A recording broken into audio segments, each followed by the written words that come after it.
मैले क्षेत्रमा 9 वटा चुनाव लडेँ। त्यहाँ काठमाडौँको वडा नम्बर 14 मा चाहिँ मतदाता 22,000 छ, एउटा वडाको मतदाता। फेरि त्यहाँ चाहिँ एउटा निर्वाचन क्षेत्रमा प्रतिनिधि सभाको निर्वाचन क्षेत्रमा टोटल भोट खसेको चाहिँ 28-29,000 जस्तो लाग्छ। टोटल मतदाता चाहिँ 35-38,000 होला। भनेपछि यो त मिलेन नि त। अब यस्तो किन गरियो भन्दाखेरि अब यहाँ त निर्वाचन क्षेत्र नेतालाई भाग लगाएको हो नि त हैन। हाम्रो दुर्भाग्य भनौँ न, यो निर्वाचन क्षेत्र चलाउन पाइँदैन किनभने यो निर्वाचन क्षेत्र यसको जो नेताको हो भनेर सबै पार्टीले गरेका छन्। त्यही भएर अहिले जुन प्रस्ताव आएको छ यसमा यो के वैज्ञानिक आधारै होला भन्ने मैले विश्वास गरेको छु। 115 भनेर भन्नुभएको छ। संख्याको हिसाबमा यसको सेरोफेरमा हामीले गर्न सक्छौँ र एउटा आधार तय गरेर हामी त्यसमा अगाडि बढ्न सक्छौँ भन्ने लाग्छ। पैसा हुनेले मात्रै हाम्रो अमेरिकन सिस्टम होइन, हामीले कल्पना गरेको सिस्टम अर्कै हो।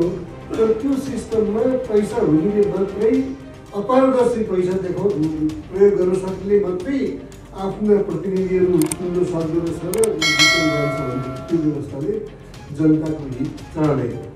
अर्को हिसाबले कुरा गर्ने भनेदेखि अहिले सबै ठुला व्यापारीहरू, मलाई थाहा छ राजाको टेको भन्दाखेरि म पहिलो शेरबहादुरबाट पहिलोचोटि हटाउँदाखेरि 17-18 जना यहाँका व्यापारीहरूले, ठुला उद्योगी घरानाहरूले स्वागत गरेर विज्ञापन गरे। तिनै व्यापारीहरू फेरि राजनीतिक दलहरूमा गए, भागभण्डामा परे। त्यो भागभण्डाको अहिले पनि छ। त्यो अनि तिनीहरू अहिले बतासको कुरा आइरहेको छ। तर बतासलाई विरोध गर्ने र समर्थन गर्ने हो के छ भने बतासको विरोध कसैले गर्ने हिम्मत किन गर्दैन भने उसले पनि त्यही अपारदर्शी तरिकाबाट त्यो टेन्डर नपाएको भयो। डाक्टर बाबुराम भट्टराईले पाठशालाको एउटा कार्यक्रम नै उहाँले अमाउन्ट त भन्नु भएन, तर चुनावमा उठेको ऋण 25 लाख भन्दा धेरै माथि होइन। त्यो ऋण चाहिँ अहिलेसम्म तिर्न सकेका छैन भनेर उहाँले मिडियामै बोल्नु भएको छ भने उहाँले आफ्नो पदको दुरुपयोग गरेर आफ्नो निर्वाचन क्षेत्रमा चाहिने भन्दा बढी बजेट अथवा पैसा विनियोजन गर्यो भनेर न्युज लेखेको रहे। अब हामीलाई त के लाग्यो, हो यो त रङ काम गरेको पब्लिकले थाहा पायो भन्ने लाग्यो। तर जो नेताको बारेमा लेखेको हो उहाँले चाहिँ त्यो दिन पत्रिका किनेर सबै आफ्नो निर्वाचन क्षेत्रमा बाँडेर के भन्नुभयो भने देखिस् मैले मेरो निर्वाचन क्षेत्रमा कति काम गरेका छु भनेर त्यसलाई नै ब्रान्डिङ गर्नुभयो कि अहिले यो संविधानमा टेकेर अथवा अहिलेको व्यवस्थामा टेकेर हेर्ने हो भने सबैभन्दा बढी के कुराको सुधार आवश्यक छ भने त्यो निर्वाचन प्रणालीमा छ हैन। तपाईको अब अहिले देशमा हामी हेर्ने हो भने कुन चाहिँ पार्टीको कुन चाहिँ नेताको स्वार्थ अनुसार इलेक्सन निर्वाचन गर्दा फाइदा हुन्छ त्यो अनुसार गरिरहेका छन् कि भनेपछि आजको मितिको सबैभन्दा ठुलो यो व्यवस्थामा सुधार भएको निर्वाचन प्रणाली हो र यो एकदमै महत्त्वपूर्ण एजेन्डा उठान गरिदिनु भएकोमा नेपालको लागि नेपाली टिमलाई म धन्यवाद दिन चाहन्छु। यसमा आएका कुरामा मेरा 10-12 कमेन्टहरू छन्। पहिला सुरुमा त यो कहाँबाट सुरु हुन्छ भने पहिलासम्म आयोगको संरचना र आयुक्तको नियुक्तिबाट सुरु हुन्छ जस्तो लाग्छ मलाई। अब यो अहिले मेरै पार्टीको विवादको कारणले प्लस यो केही समय यता यो विवेकशील नेपाली विवेकशील साझाको त्यो विभिन्न छलफलहरूमा आयोगमा जाँदाखेरि मेरो आफ्नै अनुभूति चाहिँ के हो भने र यो राष्ट्रिय राजनीतिमा नेकपाको विवाद हेर्न सक्छौँ, पछिल्लो समय जसपाका विवादहरू हेर्न सक्छौँ। त्यसमा चाहिँ आयुक्तहरू जसले निष्पक्ष र तपाईको न्याय दिनुपर्ने हो उहाँहरू नै बायस छन्। अब यो शब्द राम्रो होइन, तर आयुक्त जस्तो मान्छे हैन, तपाईको आयोग कन्ट्रोल गर्ने, ह्यान्डल गर्ने, लिड गर्ने मान्छे नै कुनै पार्टीको कुनै नेताको जब अब शब्द राम्रो होइन तर झोले जस्तो बिहेभ गर्न थाल्छन् भने अनि हामीले त्यहाँबाट के अपेक्षा गर्ने। त्यही भएर 1 नम्बरको बहस चाहिँ यो आयोगले कस्तो बनाउने, आयोगको संरचना कस्तो हुनुपर्छ र त्यसमा जाने आयुक्तहरू कस्ता हुनुपर्छ भन्ने बहसबाट सुरु गर्नुपर्छ जस्तो लाग्छ। मेरो रिसेन्ट समयको अनुभवले चाहिँ यो विगत 8-10 वर्षमा चाहिँ त्यो चाहिँ एउटा पार्टीको, एउटा गुटको, एउटा नेताको मान्छेलाई व्यवस्थापन गर्ने थलो भयो र अहिले एक्टिभिटी चाहिँ त्यो 5 जना आयुक्त छन्। अब हेर्नुहोस् है, मेरो आफ्नै म अब भनौँ न एजको हिसाबमा अलिक युवा होला, तर मेरो माइन्डसेट कस्तो छ भने यो 5 जना आयुक्त मध्ये मैले सुन्ने पहिलो प्रश्न के भने निर्णय हो भने यो 5 जना चाहिँ कुन कोटाबाट कुन नेताका मान्छे हुन् भनेर सोच्नुपर्छ कि हैन। बहसै त्यहाँ कानुनमा के लेखेको छ मलाई थाहा छैन, मलाई मतलब छैन, व्याख्या हुँदै गर्ला, छलफल हुँदै गर्ला, बहस हुँदै गर्ला, तर 5 जना मध्ये कसको बहुमत छ हैन, यो कसको मान्छे, प्रमुख आयुक्त कसको मान्छे हुन्, आयुक्तहरू कसका मान्छे हुन् भनेर जब सोच्न थाल्नुपर्छ तब त्यसपछि त्यो लोकतन्त्र, त्यो संविधान अथवा त्यो जस्तो राम्रो बनाए पनि जे गरे पनि त्यसले फङ्सन गर्छ जस्तो मलाई लाग्दैन। समस्या 1 नम्बरमा त्यहाँ छ। दोस्रो, हाम्रा पार्टीहरू अब जति जे गरे पनि हामी बहुदलीय प्रतिस्पर्धामा छौँ, यसमा पार्टीहरू सुध्रिनु पर्यो। अब अहिले हामीले वैकल्पिक राजनीति सुरु गरिराख्दाखेरि हामीले भनेको एउटै कुरा के हो भने प्रणाली, अब विभिन्न देशको अभ्यास हेर्ने हो भने आफ्नो प्रणालीले काम गरेका छन्, काम गरेका पनि छैनन्। तर काम गरेका प्रणालीमा जुनसुकैमा हेर्ने हो भने पात्र र प्रवृत्ति चाहिँ राम्रो छ है। त्यही भएर पात्र र प्रवृत्ति सुधारौँ, सुसंस्कृत राजनीति गरौँ भन्ने ध्येयले हामी अब पोलिटिक्स गर्न खोजिरहेका छौँ। तर आजको अब विभिन्न दलका नेताहरू हेर्ने हो भने तपाईको मेजर समस्या भनेर चाहिँ मलाई नियतको लाग्छ। नीतिको त छँदैछ।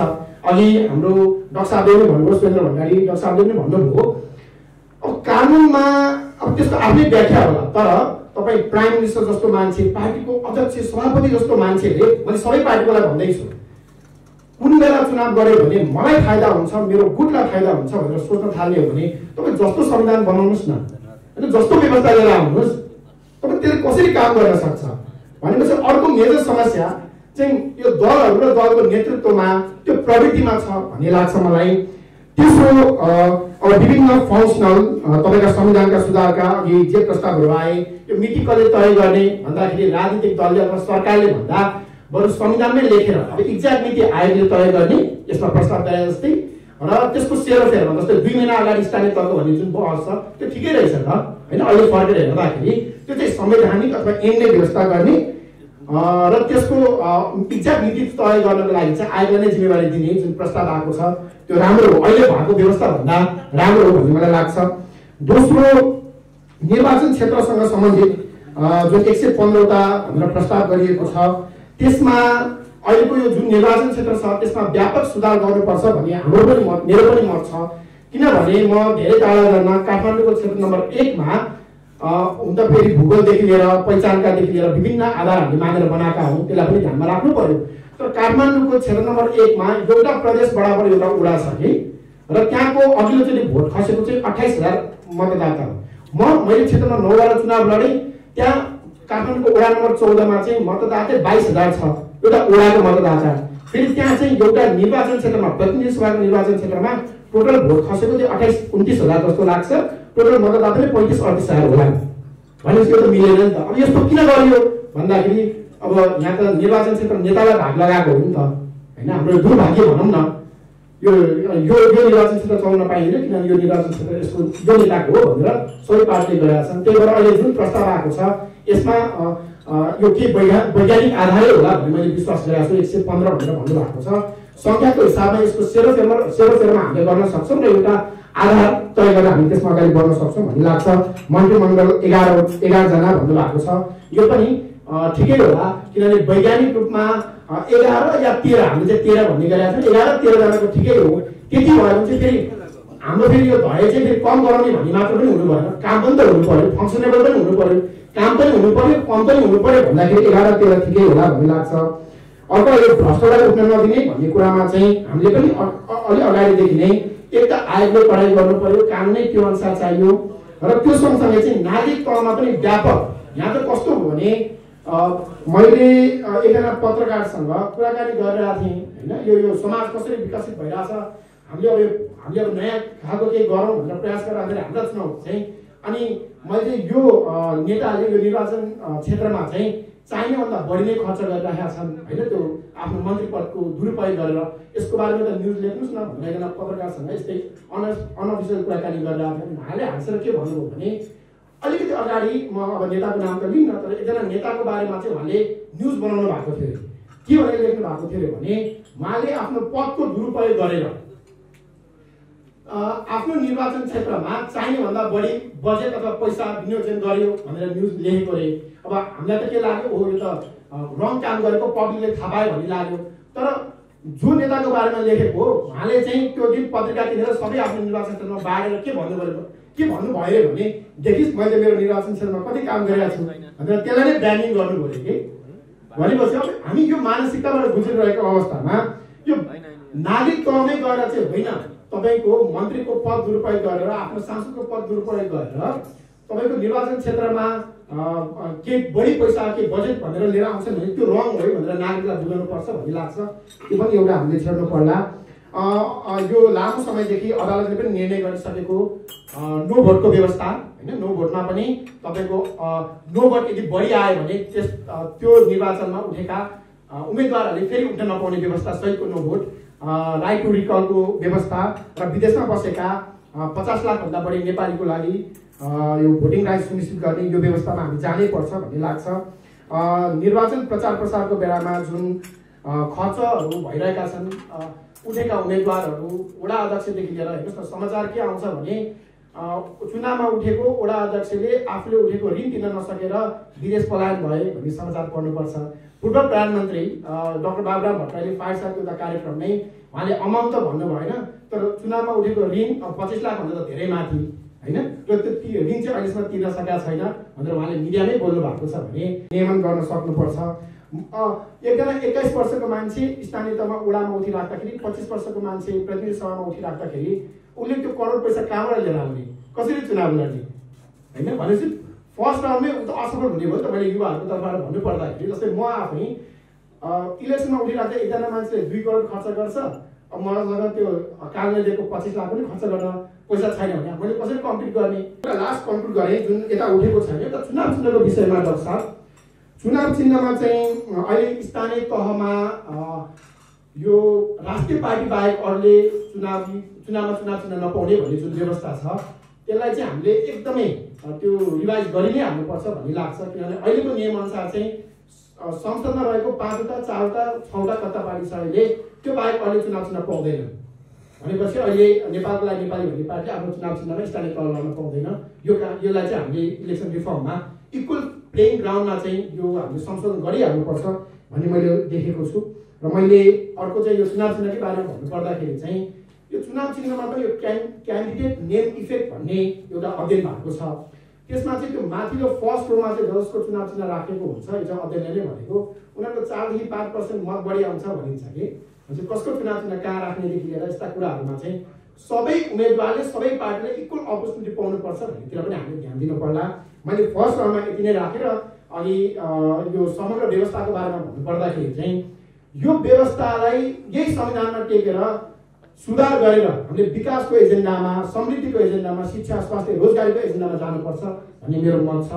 यसलाई यही संविधानबाट चाहिँ हामीले सुधार खोज्ने प्रयास गऱ्यौँ भने अलिक सजिलो होला। मतलब फेरि 20 वर्ष 25 वर्ष चाहिँ फेरि कस्तो संविधान बनाउने भन्ने आन्दोलनमै हामीले समय खर्च गर्नु पर्यो भने त्यसपछि चाहिँ अब फेरि त्यसपछि 25 वर्षपछि फेरि व्यवस्था परिवर्तन गरौँ भनेर लडाइँमै 1-2 पुस्ता फेरि जाने भयो भने चाहिँ मेरो पर्सनल पार्टीको तर्फबाट चिन्ता छ। मैले यो पनि एउटा लास्टमा राख्दै म धन्यवाद दिन चाहन्छु समयको लागि। डेमोक्रेसीका डिफ्रेन्ट एस्पेक्ट्सहरूको कुरा गर्दाखेरि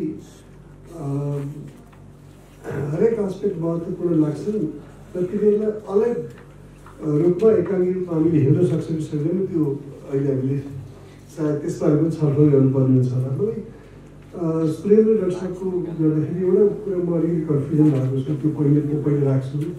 हामीले के खोजेको कि जबसम्म यो व्यवस्था इलेक्ट्रल सिस्टमलाई हामीले रिफर्म गर्दैनौँ त्यो बेलासम्म इलेक्सन गर्न हुँदैन भन्ने हो, अथवा त्यो प्रयास एउटा टाइम बाउन्ड तरिकाले इलेक्सनभन्दा पहिला सकिनुपर्छ भन्ने हो। निर्वाचन सञ्चालन एकदम मेच्योर डेमोक्रेसी जसलाई हामीले भन्छौँ त्यहाँ पनि के भनेदेखि निर्वाचन प्रणाली एक्जिस्टिङ प्रणालीहरू फ्लड भएको हामीले पाएको छौँ। चाहे अमेरिकाको कुरा गरौँ, एल्गोरको टाइममा आएको थियो, ट्रम्पको टाइममा यस्तो आएको छ है। त्यसमा एउटा त असलिय र ट्रान्सपेरेन्टली एकाउन्टेबल सिस्टममा जाँदा जाँदै पनि त्यहाँ केही विचलनहरू देखा पर्छ जसलाई सम्बोधन गर्नुपर्ने हुन्छ, सुधार गर्नुपर्ने हुन्छ। तर हामी यहाँ त्यो केस छैन। अहिले भर्खर अरू पार्टीको थाहा छैन, कङ्ग्रेस पार्टीकै मान्छेहरूसँग कुरा गर्दाखेरि उनीहरूलाई वडाको चुनाव लड्नलाई पनि मिनिमम 16-17 लाख रुपियाँ खर्च गरेर एउटा डेलिगेट जिताउनु पर्ने अवस्था आउँछ।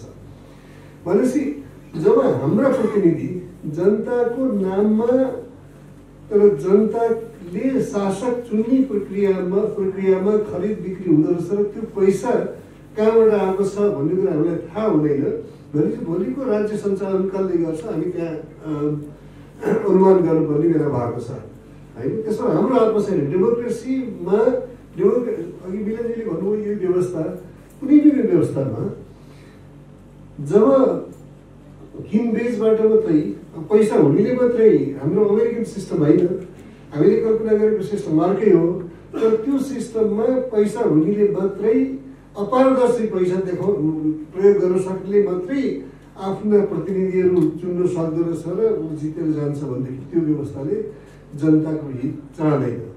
अर्को हिसाबले कुरा गर्ने भनेदेखि अहिले सबै ठुला व्यापारीहरू, मलाई थाहा छ राजाको टेको गर्दाखेरि म पहिलोचोटि मतलब टेको उसमा त्यो शेरबहादुरलाई पहिलोचोटि हटाउँदाखेरि 17-18 जना यहाँका व्यापारीहरूले, ठुला उद्योगी घरानाहरूले स्वागत गरेर विज्ञापन दिए फ्रन्ट पेज ठुल्ठुला उयोहरू। यिनै व्यापारीहरू फेरि राजनीतिक दलहरूमा गए, भागवण्डामा परे। त्यो भागवण्डाको अहिले पनि छ। त्यो अनि तिनीहरू अहिले बतासको कुरा आइरहेको छ र बतासलाई विरोध गर्ने र समर्थन गर्नेहरूमा के छ भनेदेखि बतासको विरोध कसैले गर्ने हिम्मत किन गर्दैन भने उसले पनि त्यही अपारदर्शी तरिकाबाट त्यो टेन्डर लिन्थ्यो यदि उसले नपाएको भएदेखि। होइन, त्यो सिस्टम करप्सनबाट चलिरहेको छ, करप्सनको इन्जिन छ, करप्सनको फ्युल छ। अर्को एकदमै एउटा व्यवस्थाले ड्युरेबिलिटी पाउनुपर्छ भन्ने बाध्यता हो। तर हामीले के गर्ने, व्यवस्था निर्माण गर्ने, त्यसलाई वैधानिकता दिने संविधानको निर्माणमा बहसलाई निषेध गरिदिउँ। फुल हाउसमा एउटा पनि प्रोभिजन बहस भएन, संशोधन मुभ गरेर दिइएन।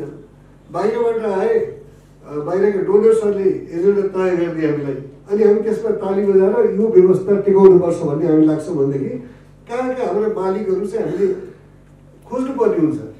वास्तवमा हाम्रो मालिकहरू को रहेछन् त? यो संविधान निर्माणका एजेन्डाकर्ताहरू। यो धेरै कम्प्लिकेटेड विषय हुन्छ, हामीले उठाइराखेको विषय पनि हो, टाइम पनि एकदम। त्यसर्थ अर्को इलेक्सन कमिसनको, केवल इलेक्सन कमिसन कुरा होइन, संविधान मतलब उसमा सबै संवैधानिक निकायहरूमा भागवण्डाको आधारमा तपाईँले मान्छे भर्ती गर्नुभएको छ। मान्छे भर्ती गरेपछि उनीहरूको बिचमा त्यो सत्तामा सायद प्रतिपक्षको रूपले गरेर तिनीहरू संस्थापन नै हुन्, अनि उनीहरूको स्वार्थ लिँदाखेरि उनीहरू सबै निर्णय सहमतिबाट गरेका छन्। त्यसर्थ अहिलेको प्रमुख निर्वाचन आयुक्त एमालेका हुन्, त्यसमा हामीले लुकाउनु पर्ने कुरा छैन।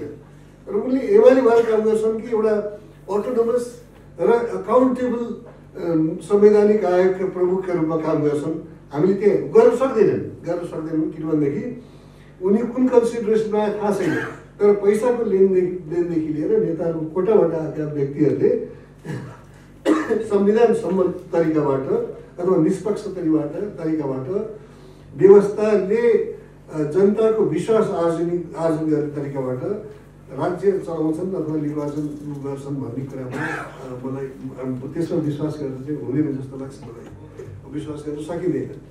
त्यसैले मैले खालि भन्न खोजेको यो व्यवस्थाले तपाईँले प्याचअप उसबाट राष्ट्रपतिको आएको छ पेपरमा समीक्षा भनिएको छ, मलाई थाहा छैन समीक्षा हो कि इन्सिडेन्टली उहाँले एमालेको लाइन उठाइराख्नु भएको छ, थाहा छैन। किनभने हामी कसैले पनि विश्वास गर्न नसक्ने अवस्थामा र एकदम दलीय घेराबाट, दलीय स्वार्थका आधारमा शीतल निवासदेखि लिएर सबै अफिसहरू, सबै संवैधानिक निकायहरूले काम गरिरहेका छन्।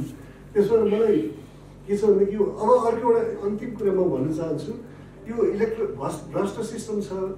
महालेखा परीक्षाको त्यत्रो बेरुजुको कुरा आएको छ जुन एभिडेन्स हो, करप्सन हाइएस्ट स्केलमा हुने करप्सनको प्रमाण हो।